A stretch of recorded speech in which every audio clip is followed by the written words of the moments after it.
terima kasih pemirsa, Anda kembali bersama kami tentu saja di UNS Menyapa.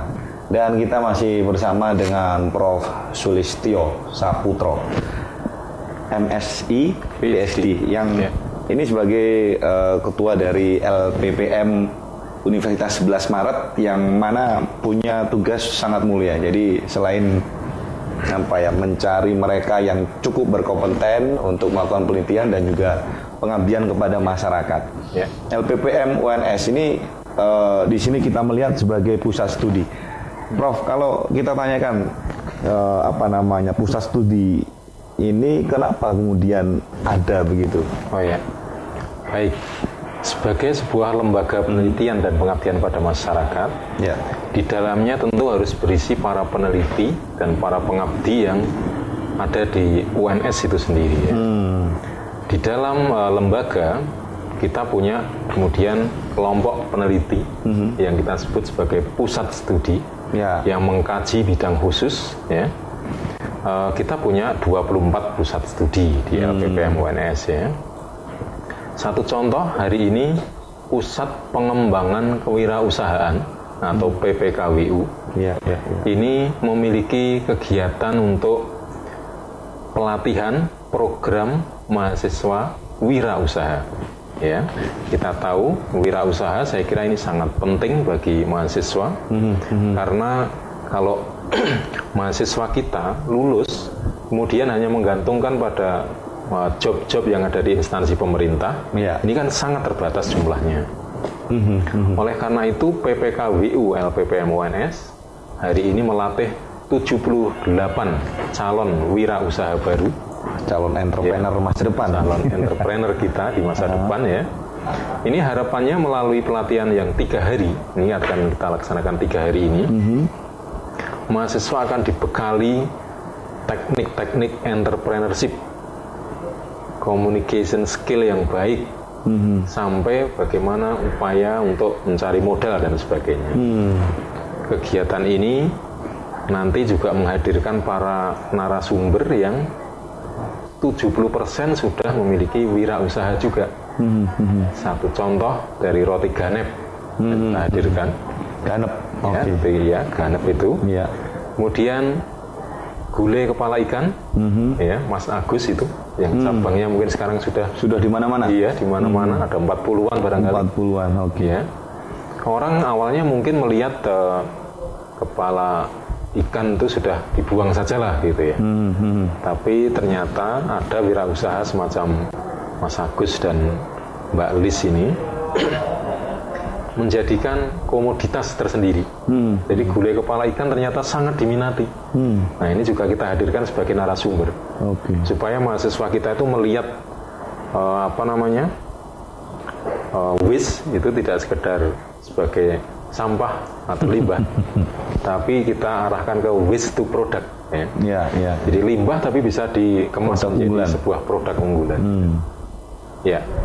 Total pusat studi kita sekali lagi ada 24 yang masing-masing aktif di ranah kegiatannya masing-masing. Salah satu pusat studi yang selain PPKWU adalah Pusdem Tanas ya. Pusat Demokrasi dan Ketahanan Nasional ya. Ada kegiatan apa di sana, Pak? Kegiatan bersama anggota DPRD 10 kabupaten atau kota di Jawa Tengah. Mulai dari sosialisasi saat anggota DPRD itu baru dilantik, sampai kegiatan menyusun rancangan peraturan daerah, sampai dengan tata laksana kegiatan yang lain. Ini teman-teman di pusat studi Pusdem Tanas juga memfasilitasi mereka gitu. Kita juga punya pusat penelitian lingkungan hidup ya, PPLH. Di pusat studi ini membantu ketika ada hotel, rumah sakit, kampus, sekolah ya, mau membangun sebuah gedung, itu kan harus ada persyaratan dokumen AMDAL gitu ya. Nah, PPLH LPPM UNS siap membantu masyarakat di bidang ini. Itu diantaranya 24 pusat studi yang ada di sini. Itu baru disebutin tiga tadi ya Prof ya? Tiga ya, masih banyak yang lain ya. Masih banyak yang lainnya. Iya. Intinya bahwa melalui pusat studi kita siap bersama masyarakat menyelesaikan permasalahan atau mencari solusi terhadap problem yang dihadapi oleh masyarakat di dalam memenuhi berbagai persyaratan tadi. Ada persyaratan AMDAL, persyaratan rancangan peraturan daerah dan yang lain. Ini kita siap membantu. Ya. Boleh jadi Anda penasaran dengan pusat studi yang lain, Anda bisa menyaksikan Inovasi untuk Negeri ya. Baik, persembahan LPPM UNS juga. Ini juga secara periodik nanti menghadirkan para peneliti dari LPPM. Nah, kita di tahun 2015 kalau melihat bulannya ini sebentar lagi masa-masa dari KKN untuk mahasiswa. Baik. Bisa disinggung sedikit Prof nanti. Ya. Baik, tepat Mas. Jadi kita tanggal 2 Juli besok ya kita akan menerjunkan mahasiswa KKN dari UNS. Yang KKN ini juga salah satu unit di LPPM UNS. Ya. 2 Juli kita akan menerjunkan 2.700 mahasiswa. Jumlah yang saya kira sangat banyak. Perlu persiapan yang matang supaya meminimalisir masalah yang ada di lapangan gitu ya. Oke. Ya, KKN kita mungkin berbeda dengan KKN yang lain ya. KKN kita namanya KKN tematik integratif. Ya. Tematik integratif. Kenapa disebut tematik? KKN kita ini sudah menyesuaikan tema-tema yang diminta oleh desa, oleh kecamatan yang akan ditempati mahasiswa itu. Jadi mahasiswa datang ke sana itu bukan kemudian mencari-cari kegiatan. Betul. Gogoh-gogoh apa ya yang bisa dikerjakan? Gresek-gresek. Iya, tidak seperti itu. Tapi tema sudah disepakati bersama. Bahwa desa Kemuning Karanganyar misalnya, temanya desa wisata. Jadi mahasiswa yang datang ke sana harus mensupport kegiatan itu. Gitu. Mungkin desa yang lain misalnya Wonogiri, misalnya di Selogiri ada industri kecil apa gitu ya. Temanya boleh jadi masuk pengentasan kemiskinan gitu ya. Mahasiswa datang ke sana tentu harus mensupport, mengunggulkan program atau tema yang ada di desa itu. Jadi ini istilahnya sudah klop apa yang dibutuhkan oleh masyarakat dan apa yang mau dikerjakan mahasiswa di lokasi. Bersinergi dengan tema yang istilahnya sudah disepakati. By request itu tadi ya Prof? Iya, by request. Bukan datang terus ini mau ngapa bingung tuh enggak. Bukan zamannya lagi. Ya. Kemudian yang integratif bahwa kegiatan KKN di satu periode masa tinggal mahasiswa ini kan hanya 1,5 bulan di desa ya. 1,5 bulan tentu bukanlah waktu yang cukup untuk menyelesaikan masalah di desa gitu ya. Harus ada follow up-nya nanti atau bagaimana? Follow up-nya ya. Jadi satu periode ini datang mahasiswa kemudian selesai. Nah berikutnya masa tenggang. Jadi sampai mahasiswa datang lagi periode berikutnya itu dosen pembimbing ini juga ada aktivitas ke desa itu untuk melaksanakan pengabdian masyarakat. Jadi menindaklanjuti hasil yang sudah diperoleh mahasiswa tadi, terus ditindaklanjuti dosen. Ketika belum selesai juga, maka pada periode mendatang KKN yang diterjunkan ke desa itu akan melanjutkan tema yang belum selesai itu. Jadi kita sebut tadi KKN tematik integratif. Iya. Jadi memang ada keberlanjutan. Kalau mahasiswa zaman dahulu mungkin ya Prof ya. Harus KKN kemudian di satu wilayah desa begitu cari-cari dulu apa yang kira-kira bisa dikerjakan. Asalkan bukan kerjain gitu ya Prof ya.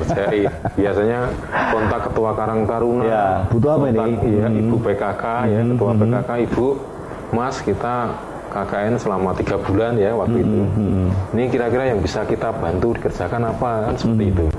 Nah sekarang sudah lebih tertata ya melalui KKN tematik integratif ini. Baik, saya lebih penasaran lagi tadi disebutkan Prof Sulis terkait dengan hilirisasi Jadi dari hasil-hasil P2M yang kemudian juga dapat dimanfaatkan sebagai spin-off pemasaran produk-produk begitu ya. Ini apa detailnya seperti apa nih, Prof? Ya, baik. Kita di LPPM UNS ini ada program spin-off hasil riset.